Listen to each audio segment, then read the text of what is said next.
এই যে দেখো রেডি হওয়ার পরে বেরিয়ে পড়েছিলাম। তো গিয়েছিলাম মানে বাড়ি থেকে ঘুরে আসার পথে আর কি। তো ভাবছিলাম যে গাড়িতে স্টিকার করতে যাবে আর হেলমেট দুটোও সামনে স্টিকার লাগাবে আর কি। তো সেই জন্যই যাচ্ছিলাম। তো ব্রিজের ওপর উঠতে গিয়েও উঠলাম না। তারপরে এই যে নিচটা দিয়ে যাচ্ছি, তো অনেক দিন আমাদের ভিডিও ছাড়া হয়নি আর কি আমার। যেহেতু এই যে ঘুরে আসছি তার পরের দিনই আমার বরকে হসপিটালে ভর্তি করতে হয়েছিল, যেহেতু ওর অপারেশনের ডেট সেই দিনই দিয়ে দিয়েছিল। তো সেই জন্য এই কদিন আর কি ভিডিও করতে পারিনি, এই এক সপ্তাহ মতো। তারপরে সেই ভিডিও করা ছিল তাই পুরনো ভিডিওই ছাড়ছি। তো রবিবারে বেরিয়ে মানে কপালটা খারাপ আর কি, সেদিন কোনো স্টিকারের দোকানই খোলা নাই, মানে টাউনে ম্যাক্সিমাম দোকানই বন্ধ ছিল সেদিন, করতে পারিনি।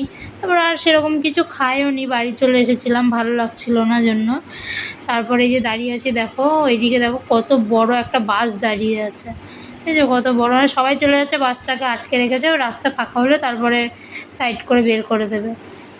তারপরে এই যে বারোদোলের সাইড দিয়ে যাচ্ছিলাম, সেদিন আর যাওয়া হয়নি। এই বছরে বারোদোলে মানে আমি একদিন গেলাম, আর যাওয়া হবে না, যেহেতু ওর অপারেশন হয়েছে। সেহেতু আর যেতে পারবো না। ভয়েসটা আমি পরে দিচ্ছি, তো সেই জন্যই বলছি যে তো আর যেতে পারবো না। কত ভিড় দেখেছো, মাসের 11 মাস সেখানে মানে যে পুরো ফাঁকা থাকে, আর এই একটা মাস মানে এতটা ভিড় আর কি। এটা এপ্রিল মাসের 8 তারিখে শুরু হয়েছিল আর মে মাসের 7 তারিখের দিকে শেষ হবে। এক মাস কৃষ্ণনগর রাজবাড়িতে বারোদোলের মেলা হয় আর কি।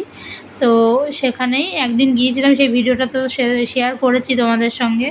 তারপরে যেহেতু বাড়ির দিকে যাব, তারপরে আমাদের বাড়িটা পার করে এইদিকে আর একটা স্টিকারের দোকান আছে মাদারসাটের পেছনে। আমার বর বললো চলো একবার ওখানে ঘুরেই আসি। আমি ঠিক আছে চলো তাহলে যাই। তো কপাল এত খারাপ যে যেতে পারিনি, ওখান থেকেও ঘুরে আর কি বাড়ি চলে এসেছিলাম। এই যে দেখো মাদারসাট, কত ভিড় দেখেছো।